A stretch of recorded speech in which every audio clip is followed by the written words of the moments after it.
Welcome to Lengua de la Liga episode 2, the newest series here on Deadball TV covering the Spanish top flight. We have a lot to get to in this episode, but before we do, guys, number one, please drop the video a like, hit subscribe if you want to see more La Liga content here on Deadball TV, and drop your comments down below as we go through these matches one by one. And we can start with Real Madrid, 4-1 victory against Espanol, come from behind victory against Espanol. I almost bought an Espanol kit at halftime of this game until I guess Real Madrid started playing in the 70th minute, and then you guys end up winning quite comfortably. Andre, welcome to Lengua de la Liga. I want to come to you with the first question. You talked about this briefly off screen, but what do you think is the biggest problem with this current Real Madrid squad, and why do you think you guys keep starting these games a little slow? Kind of a two-parter for you. Sure thing. Thanks for having me on the show. But I would say right off the bat, and Jose and I have talked about this at length, obviously him being a Barcelona fan himself, it's kind of a good problem to have for Ancelotti, and I'm going to say good, quote unquote good. You have too many good players, too many players that want to start, too many players that, want to be in the starting 11, and on top of that, too many players that want to play in the same position, which I think that is what's becoming problematic. I think that Mbappe on the left, obviously that's more of his natural position. But then guess what? We also have Vinicius. You're going to have to tell one of those guys to go to the right. I don't know how that's going to work. It's typical, right? Like against Stuttgart, a couple of posts bail us out. Against Real Sociedad, 3 posts bail us out. It's almost like Real Madrid want to start losing. And then all of a sudden they're like, oh shit, maybe we should play a game of football here. It's almost like they wait until the other team goes up and they're like, yeah, fuck it. We got comfortable and now we can actually start playing. That's not going to be sustainable. And so to answer the second part of the question, I think, Ancelotti's done a good job of like basically telling the media, hey, like no issues here, no issues in the locker room, even though there might be, and I can get to that here in a minute.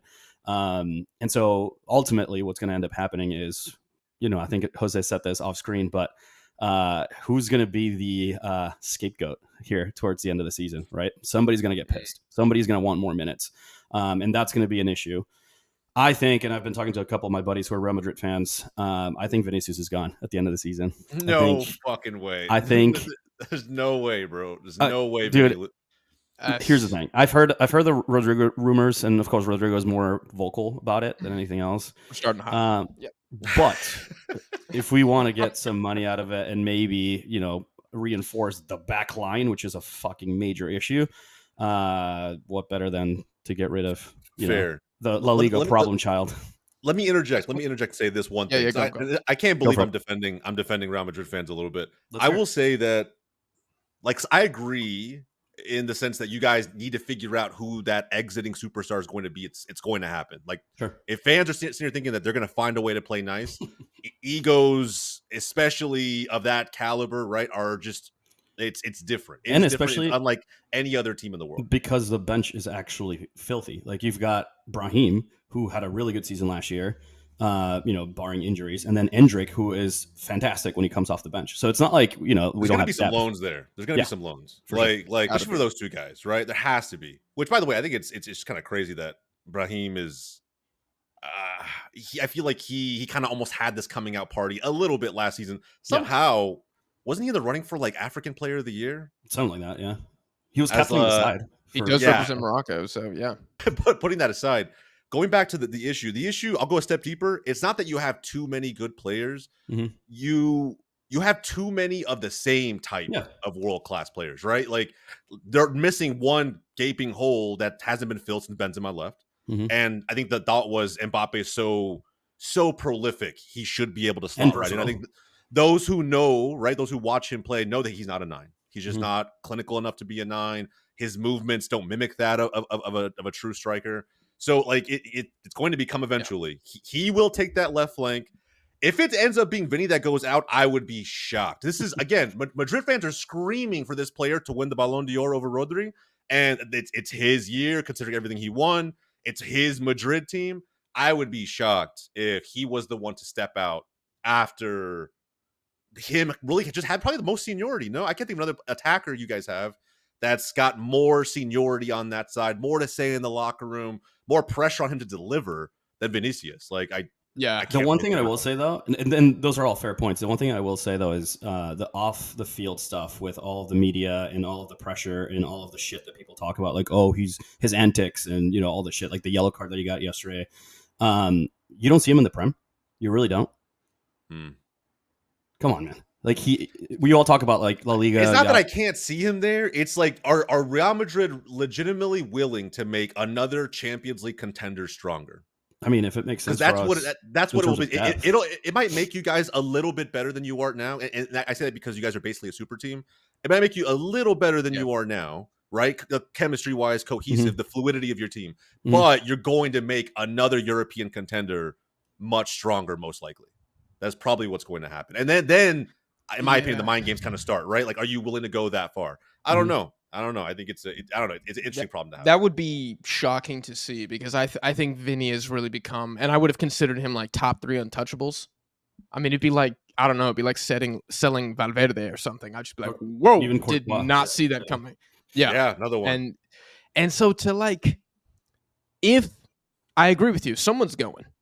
I love that you've chosen Vinny because I think that's the spicier thing. I think Rodrigo's probably safe money there. Yeah.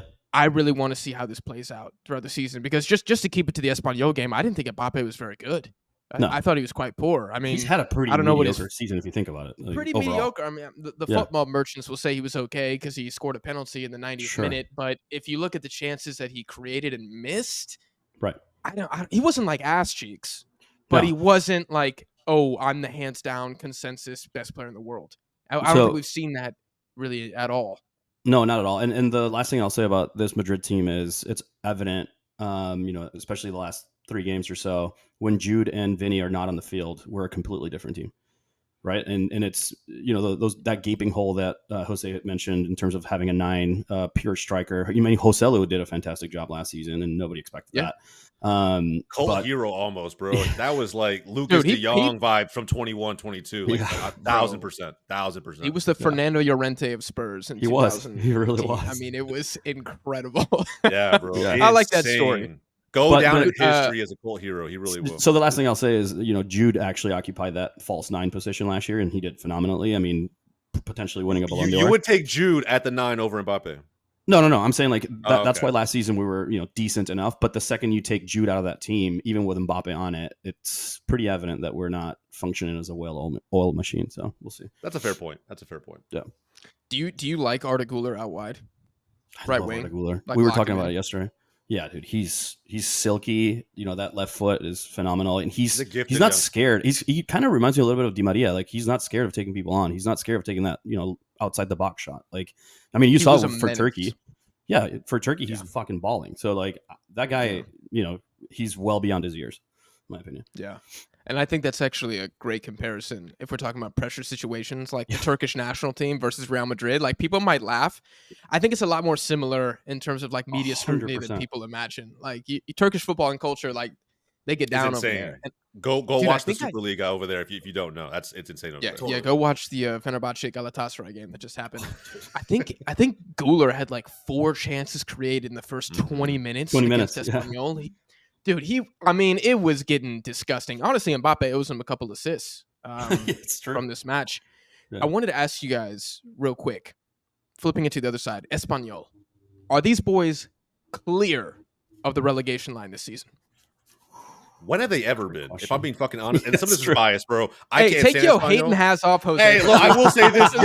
Yesterday was a hate watch of epic proportions, bro. I'm literally watching 2 teams that I can't fucking stand. So at the end of the day, bro, in my opinion, they'll always be at that level. There's no level above that. That's where they are. If they don't get relegated, it's a W of a season. That's fair. I would agree with Jose. I think they're not as bad as Valencia. Can we talk about that? Holy shit. Valencia let me down, man. Especially the first episode of this series. I already put my foot in the mouth by saying Valencia was someone that I was kind of looking forward to this season, but they've been straight cheeks, bro. Straight cheeks. Hey, my God. I also shouted out Girona, and they've just been on a downward spiral since like match week 2. So it's been tough. Talk about that match. They have excuses, though. They lost a lot of players. They do. But let's be fair with Espanol. They've won 2 of their first 6 games. Already got a draw away at Atleti. Yeah. I mean, and I'm looking at some of the more ass teams in La Liga. I think Espanol is going to be like my prediction, I'm saying comfortably 15th. Yeah, I would agree with that. It's not a bad shout, especially when you consider how down bad teams like Sevilla are right now. Sevilla. Valencia. Mhm. Sociedad is playing. Oh my Sociedad, God. I said this in the group chat, dude. This is kind of one of my takeaways I can say for later on, but they're legitimately paying for Zuameni's sins this past summer, bro.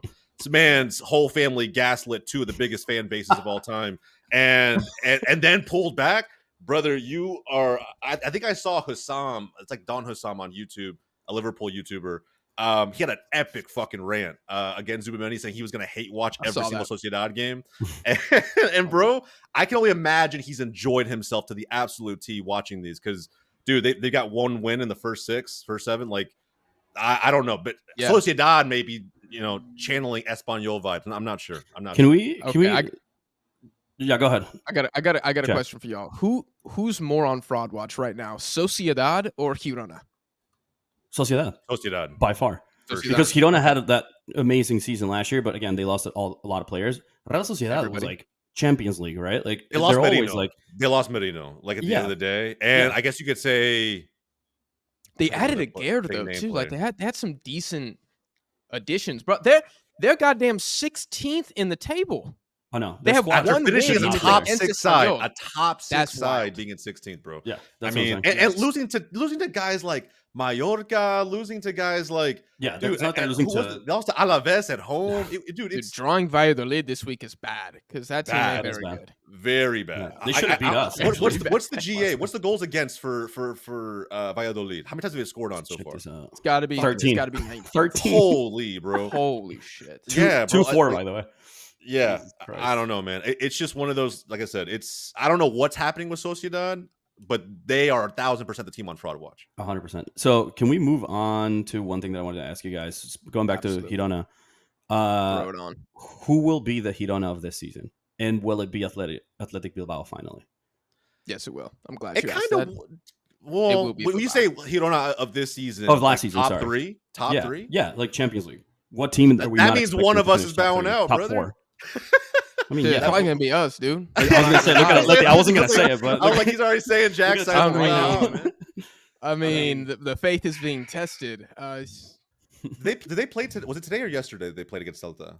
Was it yesterday? Yesterday, dude. By the way, no, it was today. They beat it was today. It was today. Celta Vigo 3-1 today. Yeah. And keep in mind, they did it without Nico Williams, who's been injured, who just got injured. Yeah. Now, granted, Celta lost Mingueza and like 5 minutes in, which I don't know how serious that one is, but we'll find out.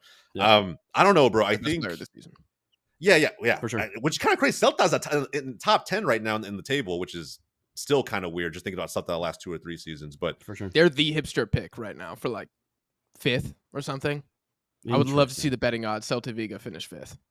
I'm gonna say this right now. Ain't no way Celta Vigo finishes top 5, bro. Ain't no way. I would be shocked.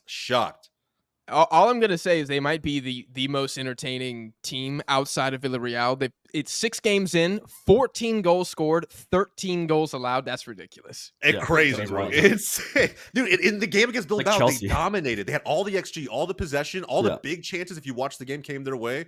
Bilbao, because they're at the San Mamés, it just kind of withstood the pressure.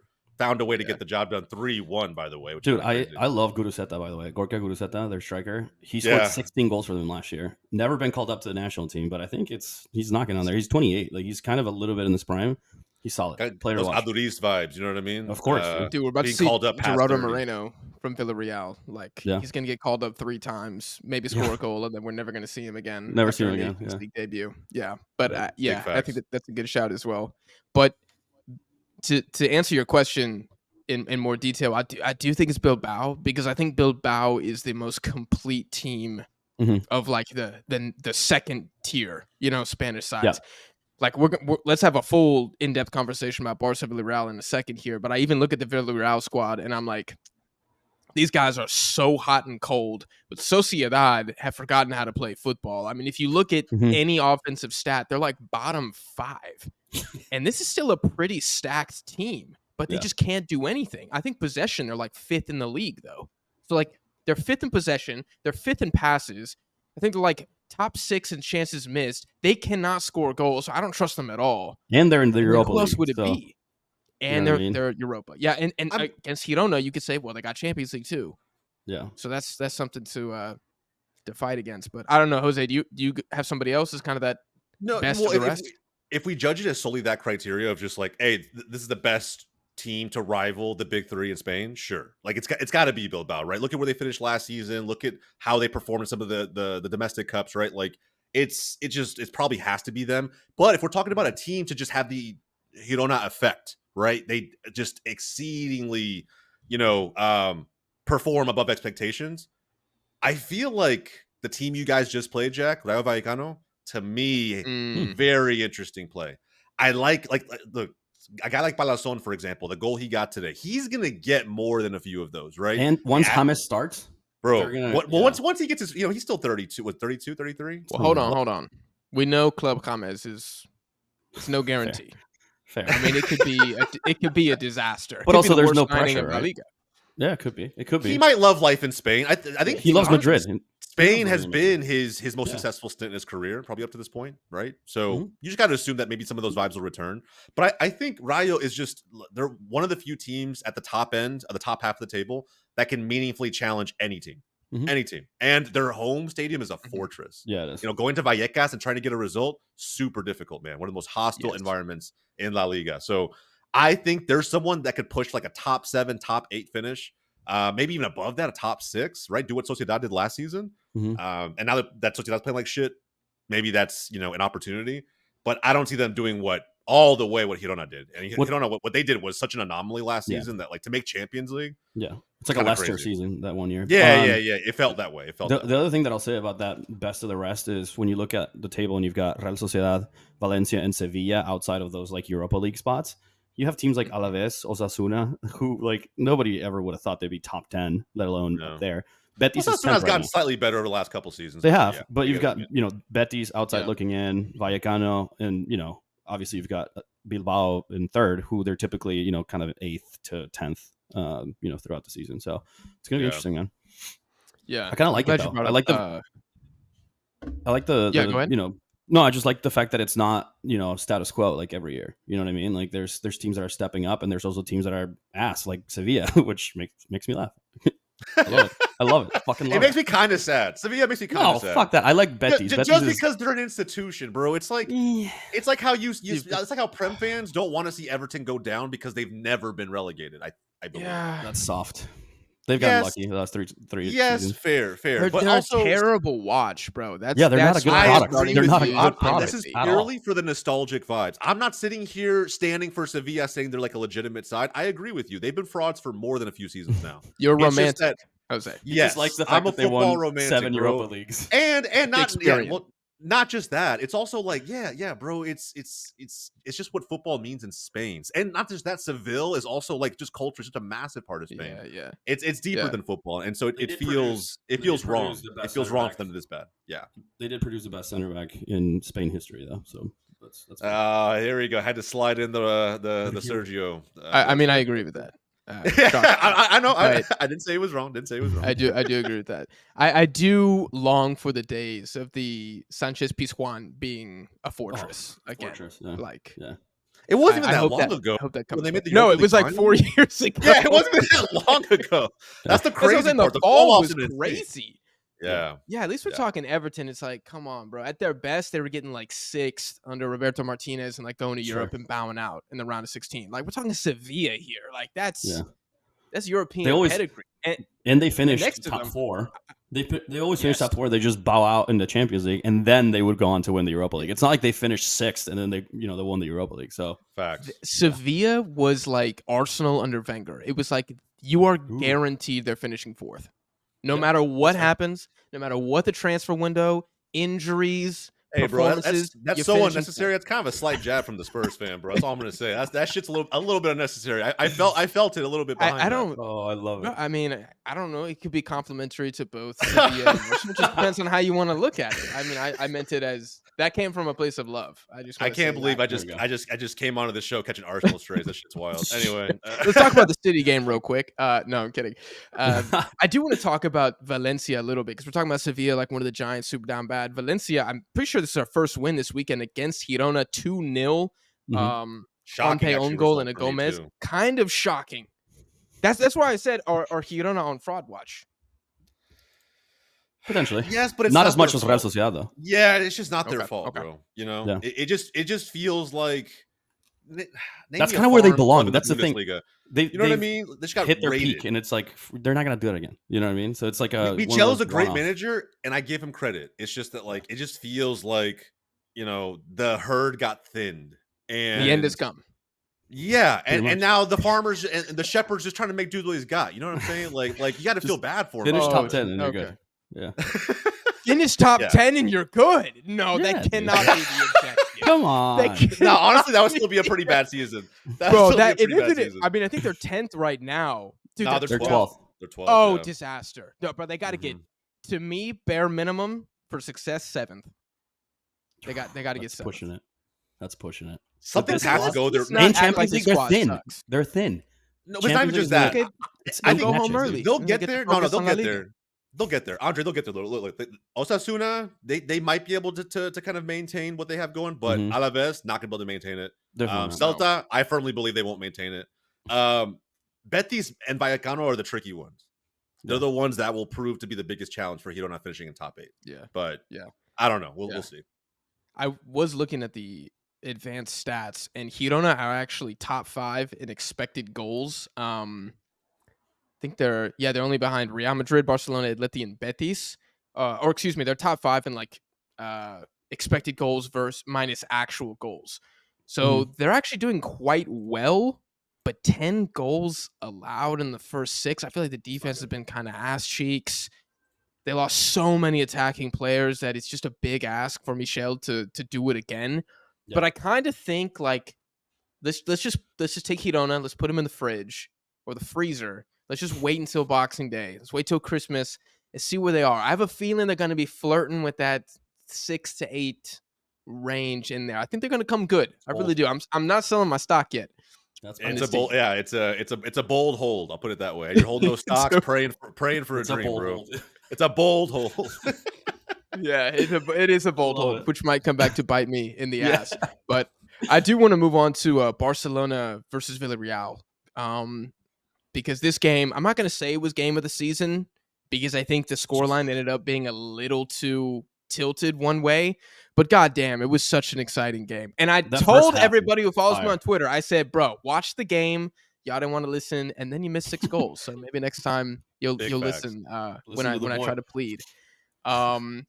This was the second time, I think, ever in La Liga history that Barcelona scored 5 against Villarreal, and this was a revenge game for the last game of last season when Villarreal beat Barcelona 5-3. So hopefully, God willing, we get 5 goals again in the rematch at the Camp Nou later this season. So that's going to be really interesting. Jose, I want to ask you, more impressive victory, Villarreal 5-1 or Girona 4-1 last week? Ooh, that's a great question. First off, I will say this. If you're not tuning into Barca Villarreal on a regular basis, like when it comes around, mark your fucking calendar. Last season, we lost 5-3. The first fixture, we won 4-3 after being up 2-0. So both games are absolute bangers. The first one this season also delivered. I feel like the Girona one meant more. Like we had to exercise some demons, bro. It was not a revenge game. It was a revenge. We were on a revenge arc, a season against these guys. In all honesty, they beat us 4-2 both times. I think the only team outside of Real Madrid to sweep us last season. And nah, bro, like we were coming for those cheeks immediately. Immediately, I was locked into that game. Like I was like, we didn't win by at least 2. I think we were going to be on fraud watch. 4-1. It took me a little bit by surprise to pump 4 goals in on them, but I think we talked about Girona already. They're going through their own struggles a little bit. The Villarreal game just had me the first half on a complete edge of my seat. Complete edge of my seat. There were so many opportunities, dude. If Villarreal had even just been clinical with the first few, if Dani Parejo gets his knee over that ball at the top of the 18, we're talking about a different game. Like we really are. You know, that's just me being critical of my team. We played, in my opinion, kind of like shit. We just finished our opportunities, and that's really what it came down to. So fantastic game. The second one will deliver, but I think the Girona one, from my perspective as a Barca fan, definitely meant more. Definitely. Okay, Andre, what do you think was what do you think would have been a fair scoreline to this game, given how the performance was across 90 minutes? You think 5-1 was a little flattering? Yeah, and I love Rafinha. Don't get me wrong; he's my boy, Leeds United. But come on, dude. After the first half, I was like, "Holy shit!" holy shit, the yellow submarine might do it. But I mean, obviously I want both teams to drop points, so I would have loved like a 2-2 or something like that. But I will say though, Barca have been impressive this season, and I don't know. After the season they had last year, and Jose knows this because I gave him a lot of shit offline, but you guys have turned it around. Now, I will say though, Marc-Andre Ter Stegen, I know you guys were talking about, offline how, he's been shit and his passing's been awful, whatever. But now, you guys lost him to an ACL injury. I think you guys have to go after an actual keeper in January. Otherwise, it's going to be a long fucking season. Bro, I'm not even mad. I'll say it with my chest. I'm not even upset he's injured. Like, this is like one of the scenarios where that is I'm not sitting here spicy. I'm not sitting here glad. Yeah. I'm not sitting here glad that he got injured, bro. I'm not sitting here glad that he got injured because I never want to cheer, whether it's us, Madrid, anybody, doesn't matter. I don't cheer for an injury to happen. But this man, Ter Statue, has been on fucking fraud watch for I can't even think of how long now. Fair. All right, I don't want to single him out and say he's one of the biggest reasons, if not the biggest reason, for some of the Champions League failures that we've had in recent times in the post-Messi era. But if he's not the reason, he is up there, man. Like, it's not. I think the time of defending this man tooth and nail, those days are gone. I feel bad for him, but I'm not upset that he's injured. Go ahead. Do you think that was the last game that he played for Barcelona? If the board is smart, yes.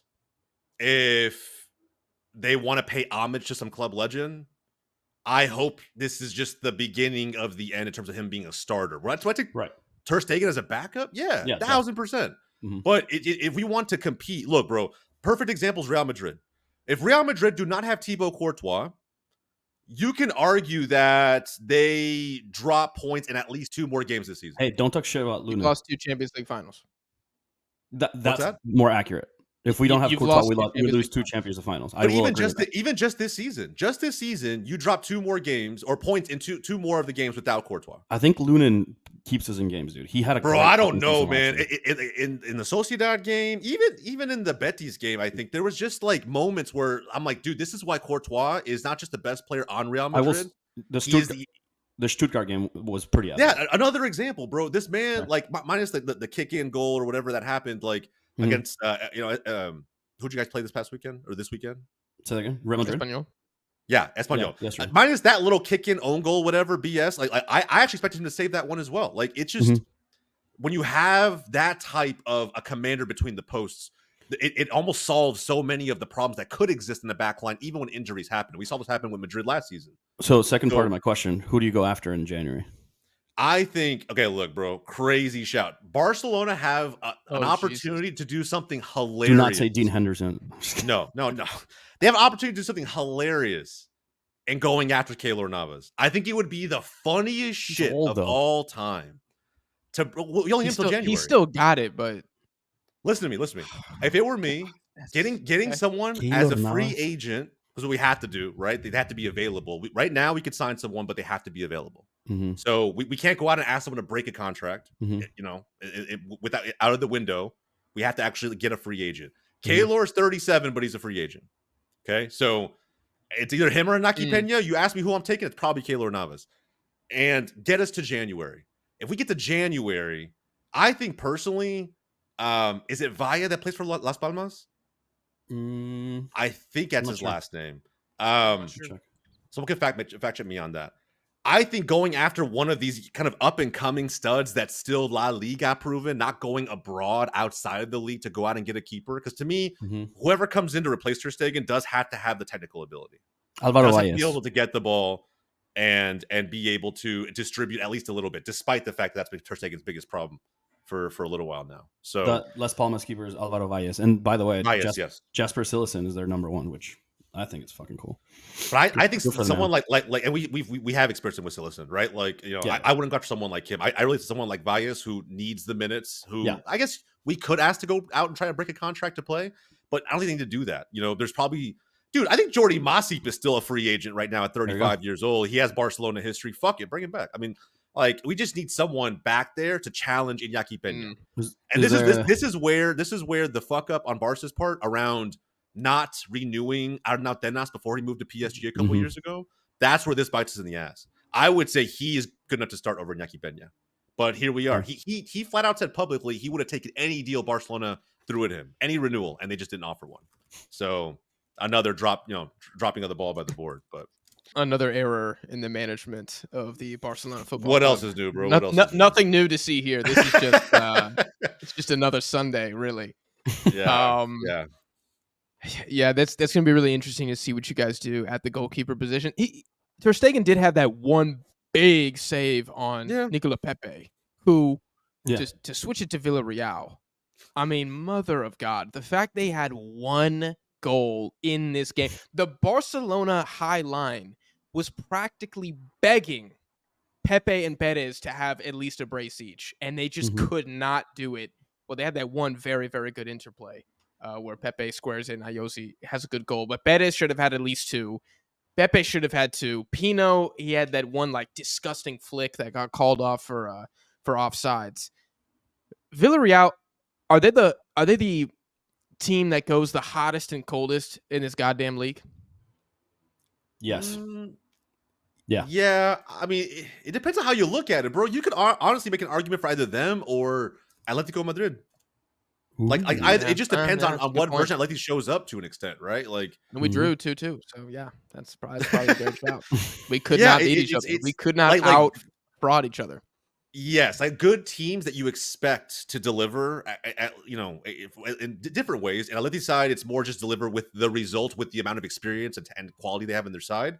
Versus Villarreal, at least deliver offensively. I feel like they're one of the most exciting teams in La Liga, but then they go cold. Atleti have given up 3 goals this season. Villarreal have given up 13. That's the epitome of not even cold. Cold's not a strong enough word, I don't think.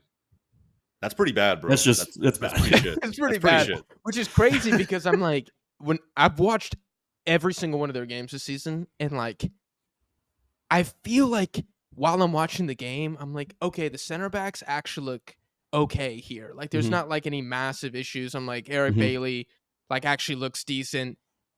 And then you just look at the goal scoring or goals conceded record, and you're like, okay, well, somebody's fucking up here. Like, is it Cardona? Is it Costa? I don't know if Conde is that great of a goalkeeper. I would love to see what his advanced stats are. I feel like he makes a couple saves a game and then should probably make a couple more. Villarreal, man, Villarreal versus Girona might end 6-5. Like, in that game, it could be crazy, like madness, dude. Andre, I do want to ask you, based on what you've seen from Real Madrid and Barcelona so far, like, 6 games in, are you feeling comfortable that you can beat them? Do you see any weaknesses in Barcelona that you think you guys can exploit? Because that high line, bro, I know, juicy against the Real Madrid front three. I was gonna say, I think they might have to taper their approach there when they play against us.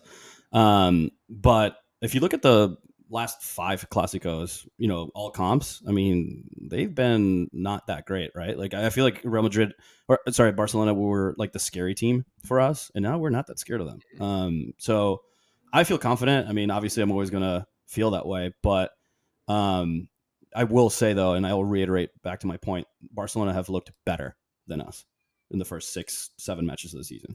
But again, everything's going to change now that Ter Stegen's gone. So I don't know. That high line is going to be very juicy for us though. And I could see that being also a high scoring match as well. So what's the saying by Thierry Henry? All sides in the world fear Real Madrid, and Real Madrid fear Barcelona, bro. I'm so ready for El Classico. That was back in the day. That was like Mourinho. I'm so ready, bro. I'm so ready. Yeah, and the crazy part is we have 2 torn ACLs to start the season, and I'm still not scared. Not scared. I've seen this story before, bro. It's played out. Madrid bring the Galacticos together. They form another super team. They go out and buy everybody, and then another generational young talent almost single-handedly takes them down. It's been written in the stars time and time again. I think it's gonna be a great game. I don't think it's gonna be like we're gonna stomp Real Madrid or anything, but I think when the time comes, Hansi Flick has proven, bro, that he probably will have to adjust, but that dude, he's brought the luster back to Barcelona. Like, think about that shit, right? You had how many managers came in in this, I don't know what, last 5-6 seasons that haven't been able to do what Hansi's done, which is not win. Xavi had a double trophy season 2 years ago, and that was winning, but it wasn't the Barcelona way. It wasn't champagne football. It wasn't domination of the opponent. And now he's doing it, and like Hansi Flick doing it in his season this early in his first season. It's only going to continue to get better, and he's doing it while having it wrapped around a team of youngsters for the most part. Yeah, right. Outside of Lewandowski and Ter Stegen, and I guess Rafinha, who's still mid-20s, all these other guys are youngsters. Like this team, if Hansi Flick sticks around for the long term, is going to only get better. And I'm excited to see it. I feel like his management style is perfect for what we have on the field right now. Yeah, I think you guys are hands down the best team in La Liga right now. Like I don't even think it's that close, but I do think it will be a very interesting Classico given how Barcelona play, and just given the fact that one of Real Madrid's like scariest attributes is just sheer sweaty pace up front. Like that's going to be fascinating to watch. But maybe even more fascinating is like, can Real Madrid's backline stop Barcelona? Because dude, Lamine Yamal today against Villarreal, dude, like filthy, bro. His crossing precision is that outside of the football to Rafinha for the fifth goal. No, it's disgusting. I was like, I can't stand up for 5 minutes because it's going to be awkward for everybody. This is actually insane, bro. Lamine Yamal is I felt the same. Out of this and world, I despise you guys.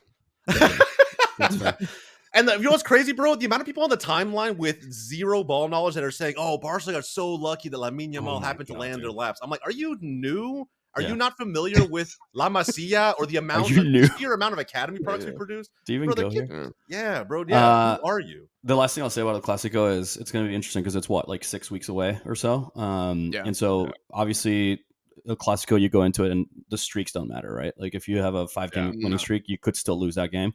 Home field advantage, maybe a factor, maybe not. We'll see. But it's going to be one of those, like, I wouldn't say season defining, but at least for the next 4 months or so, because if we're neck to neck and then we go 3 points clear, or if you guys go 7 points clear from us, that's going to be problematic, right? So it's going to be one of those like fork in the road for both teams. Now if it's a tie, then fuck it, we just get to April and we play again. But it's gonna be there will be a home field advantage in some sense, right? Like well, this year it will be a little bit unique and different, especially compared to last season, where I feel like Barcelona, as long as we're playing right now at the Montjuic, not going to be there's no home field advantage. I feel it's like, and the good thing for you is that this first game is away, so you do get that second Classico. We get the Camp Nou, hopefully, right?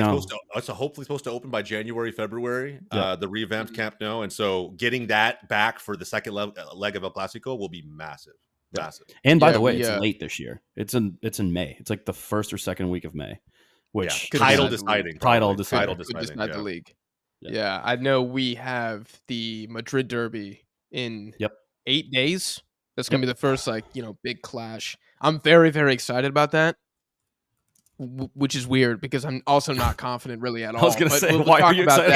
It absolutely delivered last season. Last season, it was an epic. I fucking love the Madrid derby. It's my favorite derby. Like, I love watching it because it's just, like, hideous. And it's at the Metropolitano coming up, dude. Which, it's just, at the Wanda, bro. I fucking hate that place. Get ready for someone to get fucking choke slammed. It's gonna Thank God Morata's not there. I cannot fucking see him celebrate it one more time, bro. But to see him do it, like Conor Gallagher, he's gonna hurt somebody, bro. I love Conor Gallagher. Can I just say a hot take here, bro? And I think you guys know what I'm gonna say, but Conor Gallagher, 10 goals, 10 assists this season. That man is filthy. No shot. All right, mark my words. Then you can hold the receipts later. I can't. No. Does he get 10 goals? Maybe 10 goals and 10 assists, right? Dude. So a double would like be a Cole insane. Palmer season. No, you got to put something down on that. That's a hell of a take. That's signing of the year in La Liga. Okay, like even if we don't win, we don't need a single trophy. If Conor Gallagher gives me 10 and 10 prime Chris Paul numbers, signing of the goddamn year. The only reason I would love it, baby. The only reason I would love it is to also spite not just Madrid. If he has that kind of impact, and he's also spiting Real Madrid in the process, but also spiting Chelsea fans as part of all of this would be dude. I know, hilarious. That's what I'm saying. It would be great to see their golden homebred, academy child go on captain, to Spain by the way, to thrive. He was their captain. Wild. It all depends on Mbappe. I think if he picks it up and he's got a fucking phenomenal season, then obviously, but Conor Gallagher, doesn't matter what he does, is not going to be being that. But don't sleep on Sorloth. Sorloth going for that signing of the season right now. That's fair. No, I don't know. I actually don't. I'm not so sure if he's going to get that, but I do think that he's getting better and better. I think we can officially move on to Atleti 1, Rayo Vallecano 1. Crazy stat here. Diego Simeone's record against Rayo before this game: 19 games, 15 wins, 3 draws, 1 loss. Like, he's basically owned Vallecano, and now we just dropped points. Rayo has not beaten Atletico since 2013, which is kind of crazy. But that is insane, actually. We've touched on these teams already, but like, do you think this is more Rayo being a slept-on team in La Liga, or Atleti we're just trying to put the pieces together? If you had to pick one for more of the responsibility, what would you say? I would go with Rayo being a fucking solid team, and again, I go back to my prediction of those guys pushing for Europa. I think there's a couple pieces that got added to that team that make them pretty solid in terms of depth. But going back to Jose's point, like, playing at Vallecas is no easy feat. So let's not sleep on those guys. I will say, though, the one thing about Atleti that is pretty prevalent, and I already talked about it, 3 goals against, right? So they're always going to be a problem when it comes to trying to score goals. But if teams keep getting a point or two here and there from Atleti, it's going to be a long season for you, man.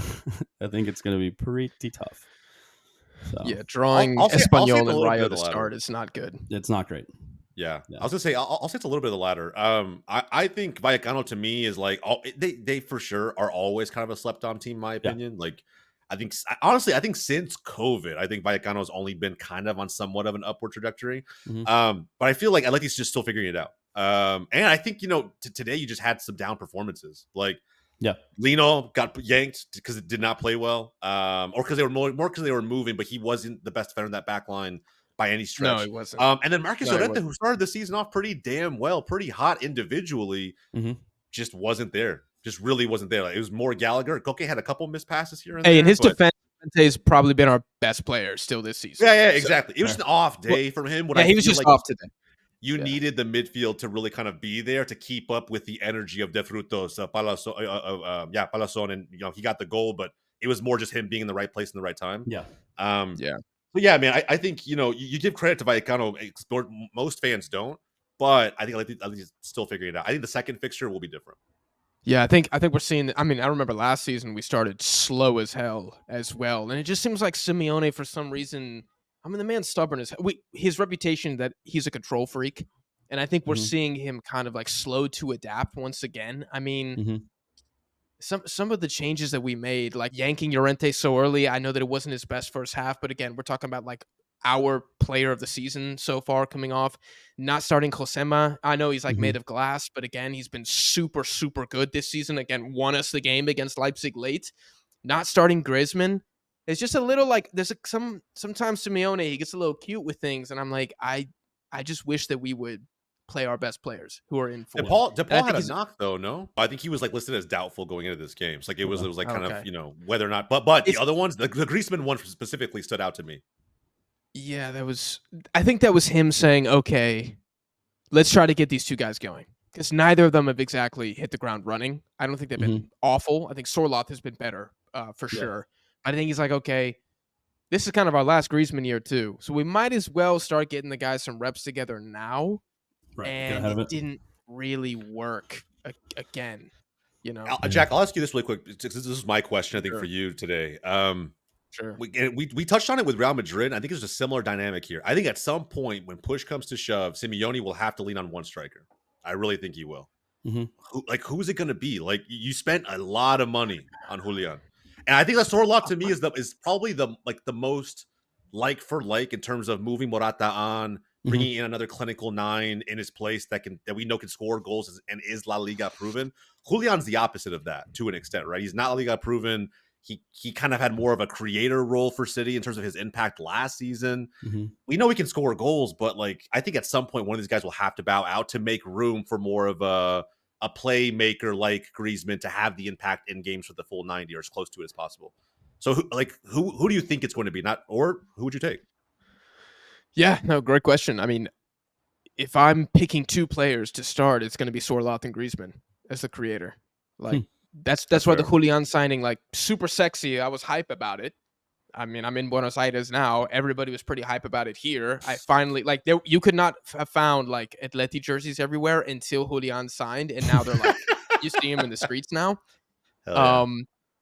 But it was just, I think we talked about this in the episode 1. I was like, Julian is great, and he's a Swiss Army knife, and he fits the Simeone mold in that he will run forever, like until his legs actually fall off. He's a press god. He can play on the wing if he needs to. He can be up top by himself. He can even be a false 9 at times. We saw that even back in the like River days. He kind of like played a couple different positions. But Sorloth just seems to fit the team better, especially if we're going to keep playing Lino and Llorente wide. It's pretty good crossing accuracy, especially from Llorente. We just kind of need the big man there. And I don't know if Julian... Like, we kind of have to decide every week. Okay, are we going trebuchets in the box? Sorloth. Are we going to try to keep the ball on the ground at all times? Very quick play. Julian. It just depends. But we kind of don't...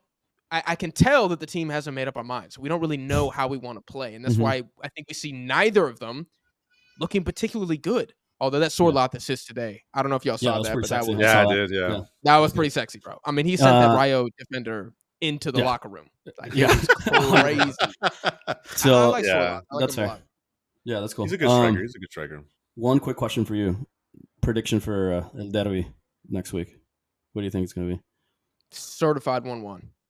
I was going to say 2-2, so that's fair. The one thing that I noticed just now is we play Alaves on Tuesday.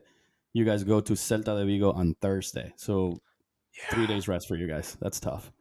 The scheduling is so fucking easy, bro. God dang. That's tough. That's tough. Like, give me... Yeah, I was really hoping for, like, Las Palmas. Give me Valencia. It's okay, bro. Simeone will channel the dark arts, bro. 1,000%. Watch. He gets for whatever reason, bro. He always against Madrid derby. Fuck. He gets up for these, and that's the team backs his energy. Like, bro, they could have 3 days rest. I'm willing to bet that Simeone will find a way to get something from this game. They're gonna have 3 days rest, so it's gonna be tough. That's why I love the derby, because I feel like we always get up for it, and then when we play Barcelona, we just get like rolled over. I hate playing Barcelona. Like, Simeone we cannot beat Barcelona. Can't figure it out. It's actually the record's pretty atrocious actually against. It's atrocious, man. Yeah, I think we average under Simeone. I think Atleti averages 0.7 points per match against Barca, which is the lowest by far. It's awful. That's bad. Yeah. It's what has made Atleti's 2 titles in the last, like, whatever it's been, like, decade, like that much more special, right? Because it's happened while taking Barcelona talent, but like the combination of all of that shit, like it also feels its own rivalry in a special way. That 2012 one, when it was the last game of the season, right? And they tied 1-1 at Camp Nou to win it.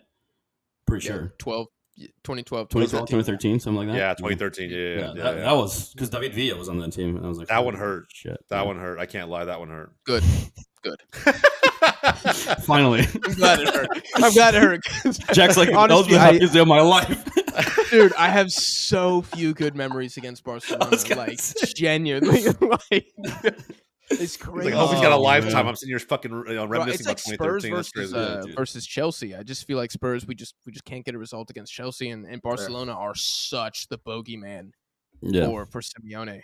It's crazy, but guys, I don't know if you can tell, but the sun is pretty much abandoned me here in Argentina. Do you have any closing thoughts or another takeaway, kind of what we've seen from La Liga so far through 6 match days? I'm pretty excited for the big matches to actually start taking place. I think it's going to be an interesting next couple of months for all 3 of our teams, but also really interesting to look at the bottom of the table as well. See if Valencia can pick it up. See if Real Sociedad can pick it up, because those guys deserve to be top 10. So once again, I'll go back to my point. I love the fact that La Liga is starting this way, because I'm sick and tired of the status quo. Like, you look at the table and it's the same top 10 all the fucking time. So this is spicy, man. It's kind of like EPL, right? Change things up a little bit. Yeah. The last takeaway, I mean, looking ahead to what's coming next for Barcelona, Getafe is coming. And if you don't know shit about Getafe, they play straight haram ball. So I'm actually really excited. to go to Getafe and hopefully beat the shit out of Bordalás' men. I honestly can't stand that team, can't stand that manager. I thought when Mason Greenwood went to that side, it was like piece of shit person meets piece of shit club. Cool, put them together. It makes sense. I'm so ready to like fucking give it to Getafe more than anything else. But yeah, man, that's a big game for me coming up this coming week. But the Madrid derby will be fire. God, I can't wait. From today. Andre, we always text after these Madrid derbies. I think it's gonna be a fun little exchange. We'll see. Yeah, we're gonna see what the group chat looks like. I know. Yes, sir. During that game. Hopefully, it's not a snooze fest 0-0 or some shit like that. Yeah. What's a bigger snooze fest, the Madrid derby or Barca Getafe? By the way, Getafe have 4 draws to start the season, and they've allowed 5 goals. So they're and continuing 0 on wins. I love that. ball. I love that. I love that. I love that.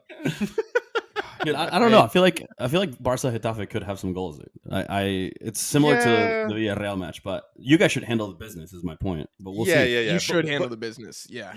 It won't compare to the Madrid derby. Even if it's 0-0, bro. If it ends 0-0, trust me, someone's still getting choke slammed or body slammed out there. I guarantee it. I guarantee it. Simeone is punching somebody. Someone's getting choke slammed in the Madrid derby. So 100%. Yes, bro. I'm telling you, it's happening. Like through and more through. than once. Wanda, those UFC. fans are going to be up for it. Yeah. Oh yeah. Andre, you better show up for that episode if it does in fact happen. It's on. Next episode is mandatory for sure. 100%, dude. 100%. Cannot wait. The episode's gonna be 45 minutes, the Madrid derby, and then like 2 minutes probably, bro. For Barcelona 6, Getafe 0, and then maybe we throw in a hot take about Sevilla, who dropped points yet again. That's literally we just told y'all what episode 3 is gonna look like. So that sounds like something you guys want to watch. Make sure you are subscribed to Deadball TV. Drop the video a like if you enjoyed. If you're listening on streaming platforms, please give the podcast a 5-star rating. Let us know what you think about La Liga Matchday 6 down below in the comments, and we'll see y'all on the next episode.